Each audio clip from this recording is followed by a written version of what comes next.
olhos. Podemos seguir então? Vamos falar agora dos 3 teólogos, 2 imperadores e um concílio. O nosso foco agora, gente, ele passa a ser em torno da cidade de Constantinopla, no 4º século. Em 325 nós tivemos o concílio de Niceia. 5 anos depois, o imperador Constantino funda a cidade de Constantinopla. 5 anos depois, tá? Ele funda a cidade de Constantinopla, fez para ele, né, a cidade. Na verdade, a cidade já existia, era Bizâncio, mas ele construiu uma nova cidade, digna de um imperador, e aquela cidade passa a ser a cidade mais importante, até mais importante do que a própria Roma, certo? Porque, afinal de contas, o imperador está lá e todo o poder, o centro de poder é lá. E ali em torno, então, isso já é no Oriente, isso é na Ásia. Então ela sai da Europa e vem para a Ásia. E ali então, as coisas que nós vamos falar estão ali próximas de Constantinopla. Vamos falar de 3 teólogos importantes que são conhecidos como os grandes capadócios. Já ouviram falar dos grandes capadócios? São esses três teólogos. São eles Basílio de Cesareia, Gregório de Nissa e Gregório de Nazianzo. Por que grandes capadócios? Porque eles são da Capadócia. Daqui a pouco eu vou mostrar para vocês onde é que fica a Capadócia. O 4º século, gente, é a era de ouro da igreja grega. Da igreja do Oriente, a igreja grega, a igreja de fala grega. É a época de ouro, o 4º século, é quando os seus maiores teólogos surgiram e onde ela foi mais influente. Provavelmente para o catolicismo romano, o século mais importante deve ser o século XIII, e para os protestantes, qual seria o século mais importante? 16, com certeza. 16. Né? Aqui nós temos 2 irmãos, Basílio de Cesareia e Gregório de Nissa. Os 2 são irmãos. E o Gregório de Nazianzo é amigo do Basílio. Nós vamos falar daqui a pouquinho do que eles passaram juntos. Foi esse Gregório de Nissa que falou a respeito do burburinho teológico que era em todo lugar que ele ia naquela época. A frase dele é muito interessante, a frase que ele escreveu. Ele inclusive estava se queixando né, da situação, porque ele fala assim, ó: vendedores de roupas, cambistas, feirantes, todos estão envolvidos. Se você pede o troco, eles filosofam sobre o gerado e o não gerado. Se você pergunta o preço do pão, a resposta é que o pai é maior e o filho é menor. Se você pergunta ao criado, o meu banho está pronto? Ele lhe diz que o filho foi feito do nada.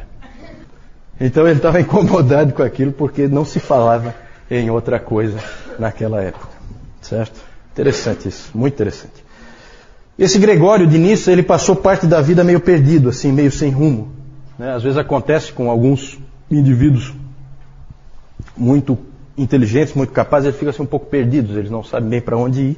Mas depois ele acabou se acertando na vida e acabou encontrando uma fé muito profunda e tornou-se teólogo.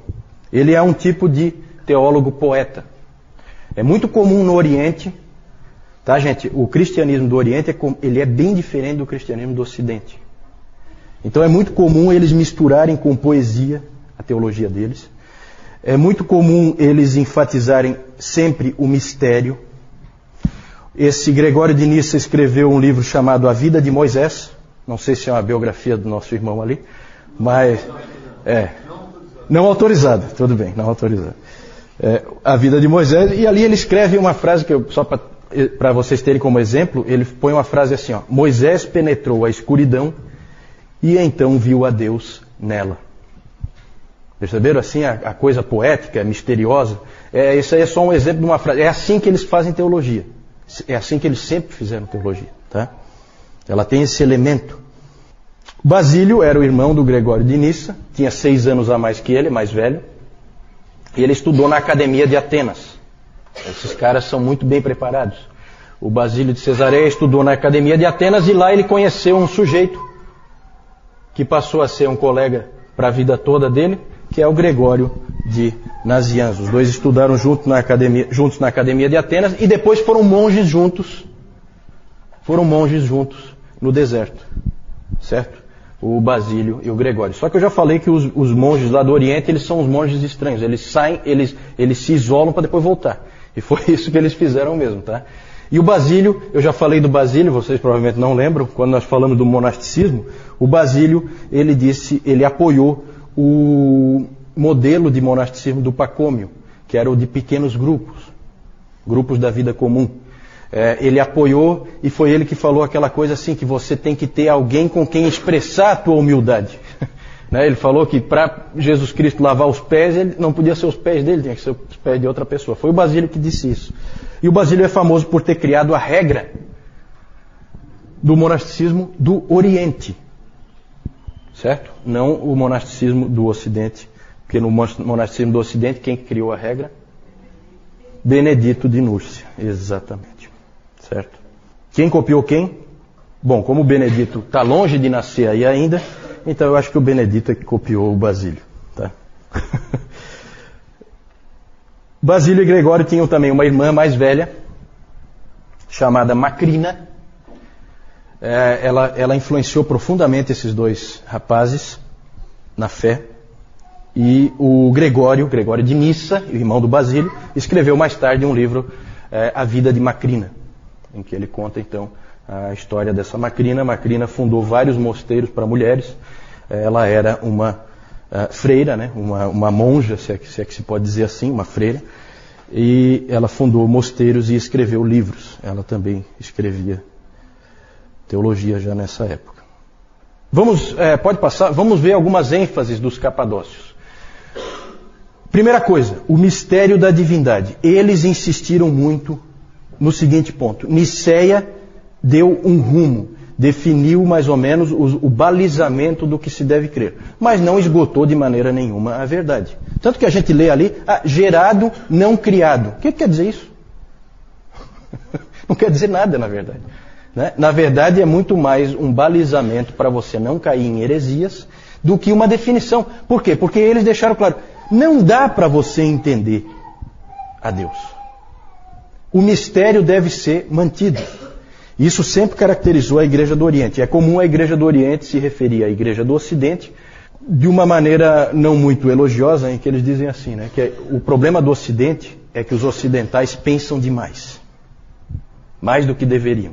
Definem as coisas muito além. Eles deveriam parar aqui e não param. Eles vão além e aí eles acabam errando. É claro que é interessante. Eu acho sempre assim, gente. A gente precisa, aquilo que eu falei no nosso primeiro encontro, a gente precisa separar o bom do ruim e a gente precisa aprender um pouquinho de cada coisa, sabe? Será que eles estão tão errados assim? Claro que não. Eu acho que a gente precisa ter o respeito. Eu acho que a gente precisa lembrar daquilo que Deus disse para Moisés, de que ele tinha que tirar as sandálias, porque o terreno onde ele estava pisando era santo. Eu acho que isso é importante.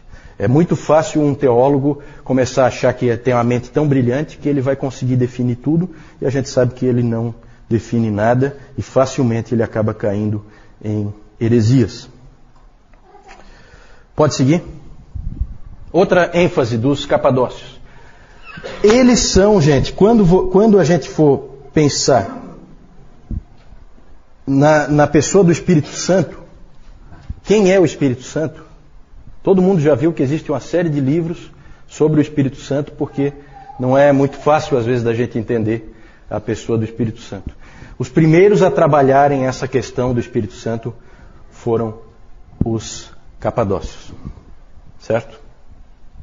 Eles trabalharam a questão da divindade do Espírito Santo. Tinha sido trabalhado já a divindade de Jesus Cristo, e agora então eles investiram na questão do Espírito Santo. Basílio escreveu um livro cujo título é Sobre o Espírito Santo, certo? E ali ele definiu muita coisa. Os escritos dos capadócios prepararam o terreno para que o Concílio de Constantinopla definisse completamente, desse fecho, né, para a Trindade como a gente crê hoje. Pode seguir a próxima contribuição deles. Passou duas aí, né? A completa humanidade de Jesus. Atanásio tinha definido que Jesus Cristo era totalmente Deus. Eles deram um contraponto, forçando, deixando claro que ele é completamente homem também. Isso foi importante para depois para o concílio de Calcedônia, que nós vamos falar mais para frente. Gregório de Nazianzo escreveu o seguinte: aquilo que ele não assumiu, ele não curou. O que ele quis dizer com isso? Se Jesus Cristo não foi um homem, ele não nos salvou.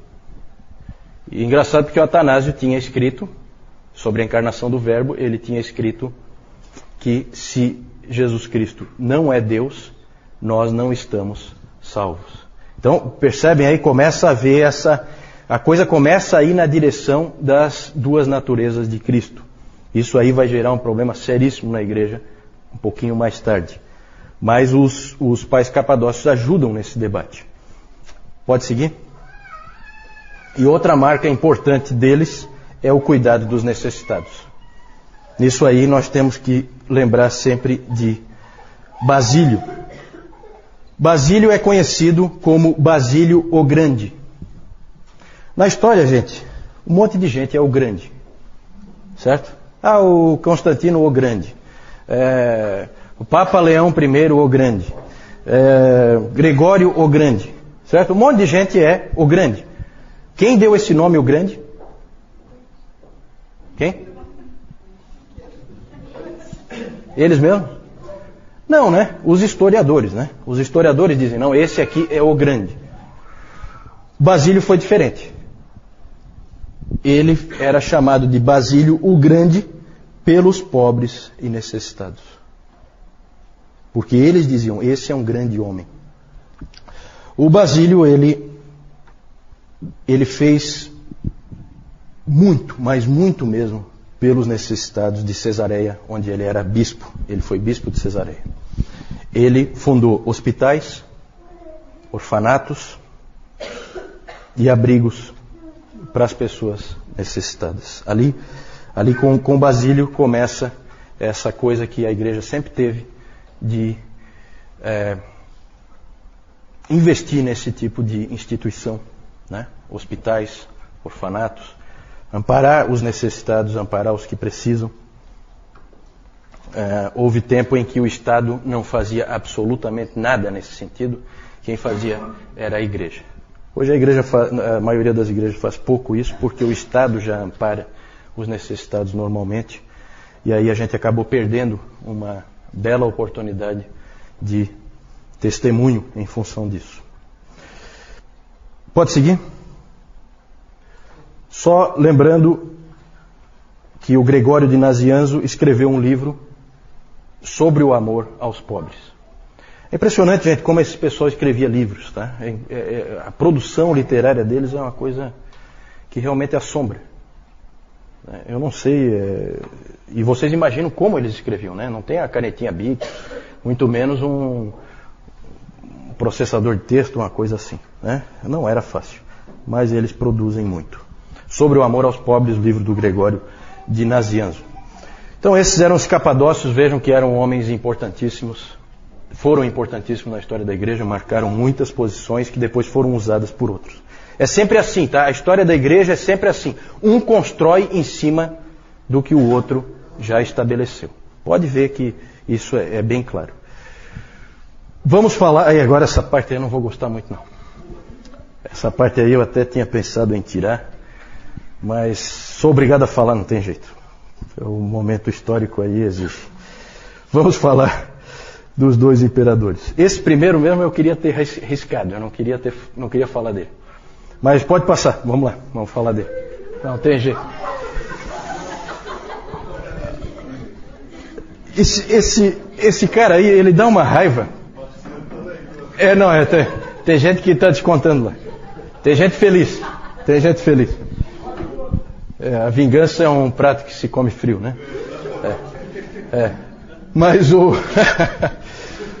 Mas esse aí eu acho que é o único imperador em que nunca se diz o nome dele sem falar um qualificativo, né? De todos os imperadores é o único que nunca é dito o nome dele sem falar o qualificativo, é esse aí, certo? Sempre o nome dele é dito, Juliano o Apóstata. Sempre, tá? E isso aí não é muito bom. Vamos falar então desse Juliano aí, é interessante o que aconteceu. Em 337, vejam que ainda estamos aí no quarto século, na primeira metade do quarto século. Em 337, morre o imperador Constantino. Constantino tem 3 filhos. Qual deles quer ser imperador?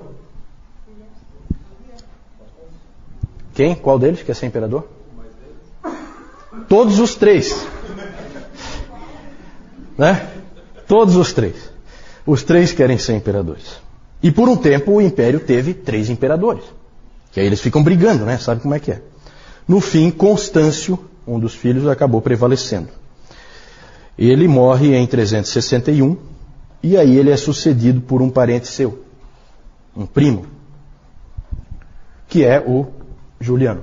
Vem logo depois do Constâncio.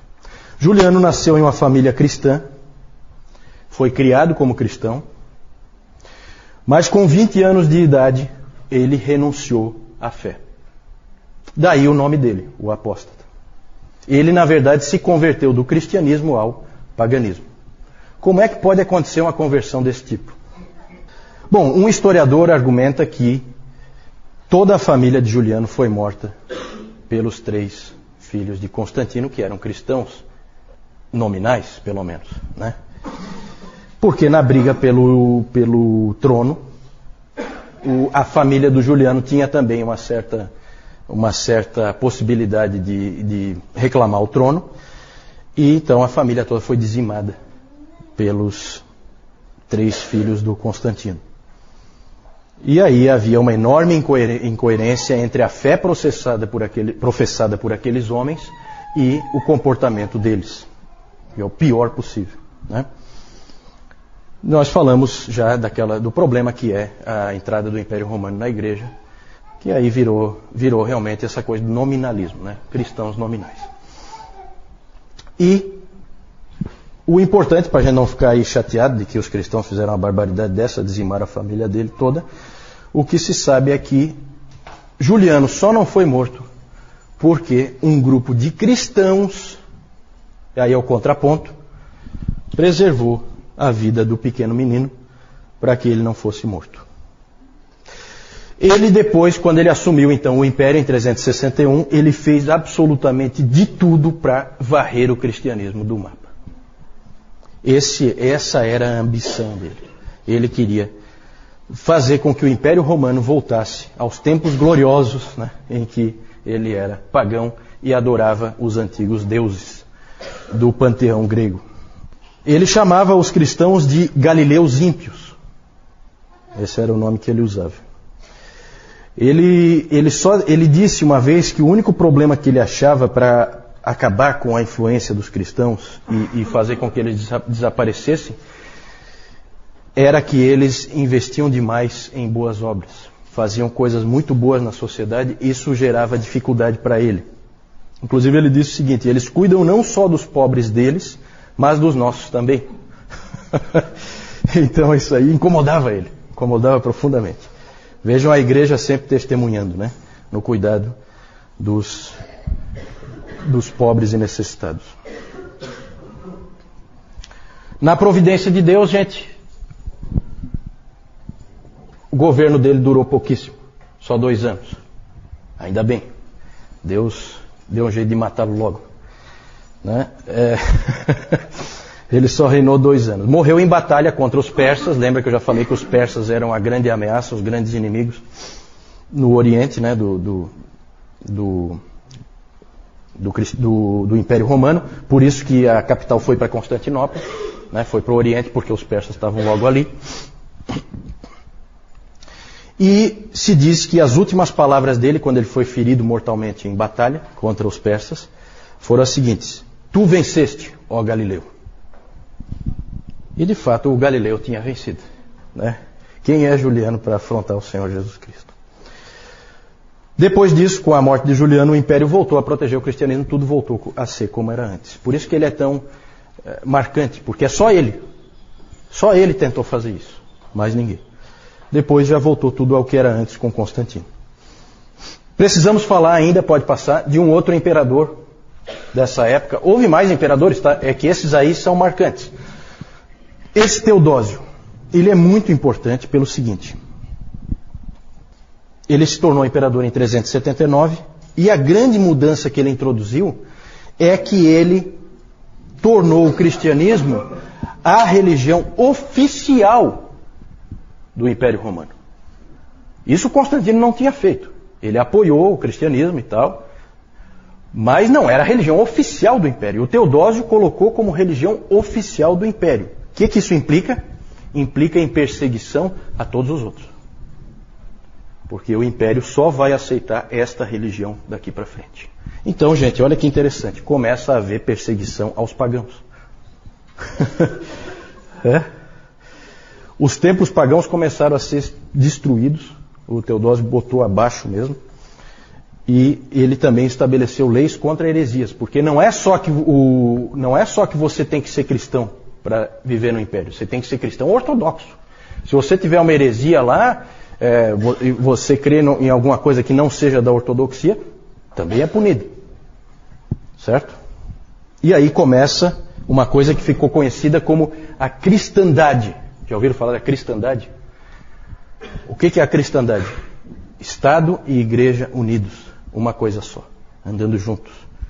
Isso aí, gente, durou até a Reforma e depois da Reforma ainda, igreja e Estado andando juntos. Começou aí com o Teodósio. Teodósio, na verdade, ao tentar proteger o cristianismo, fez muito mais mal a ele do que o Juliano tinha feito. Certo? Essa que é a verdade. Pode passar? E por fim, nós falamos 3 teólogos, 2 imperadores e 1 concílio. Tudo isso aí no 4º século. Vejam só, prestem atenção no 4º século. Como é que começou o 4º século? Em 303, começa a pior perseguição que já houve contra os cristãos. Como é que termina o 4º século? O cristianismo é a religião oficial do Império Romano. Impressionante, né? É revolucionário esse 4º século. É uma coisa impressionante. O 2º concílio ecumênico, segundo é o concílio de Constantinopla. Aqui nós estamos terminando o 4º século, né? Já estamos no ano 381. Foi convocado pelo imperador Teodósio, esse concílio, e o principal tema foi a divindade do Espírito Santo. Lá foi feita a amarração final do credo niceno, porque o credo niceno falava do Pai, falava do Filho, e daí só citava o Espírito Santo sem qualificar nada. Aí em Constantinopla houve a qualificação e o Espírito Santo foi considerado homoousios, com o Pai e o Filho. Certo? Vocês que já estão aí feras em grego, vocês sabem o que isso significa. De mesma substância que o Pai e o Filho.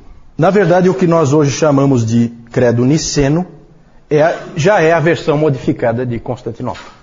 Certo? Então, quando se fala, o credo niceno já é a versão de Constantinopla, porque ali houve, na verdade, um acerto. Ok, podemos seguir? Aqui vou mostrar para vocês, então, Capadócia, na Ásia Menor. Ásia Menor é essa ponta aqui, né, da Ásia. Aqui é a Capadócia. Onde está Constantinopla? Constantinopla sempre é o ponto é uma ponta, né? É a ligação Ásia e Europa. Ali existe uma ponta em que a Ásia e a Europa se ligam, né? Por isso que é estratégico. Você fica ali, você protege toda a Europa de quem vem daqui, certo? Que seriam os persas, né? Os persas vêm, acho que daqui, né? Isso. Pode passar? Aí os teólogos, o Basílio, Gregório de Nissa, os dois são irmãos, Basílio 6 anos mais velho que o Gregório, e o Gregório de Nazianzo, amigo do Basílio. Pode passar? Os 2 imperadores aí, o feioso lá, Juliano o apóstata, e o mais feio ainda, Teodósio I, né, são os dois imperadores importantes aí, além de Constantino, é claro, no quarto século. Pode passar. Aí só para mostrar para vocês Constantinopla. Aqui é o Estreito de Bósforo, né? Para lá é o Mar Negro e aqui é o Mar Mediterrâneo. O Estreito de Bósforo liga os dois e aqui fica Constantinopla. Lá tem um mapa, lá mostra vários muros de proteção, vários muros. Cada imperador que assumia lá construía mais um muro, né? Porque o muro dá uma certa vantagem na hora de uma guerra, né? E então vocês veem aqui como é próximo. Aqui é Europa e aqui é Ásia, né? Certo? Pode passar?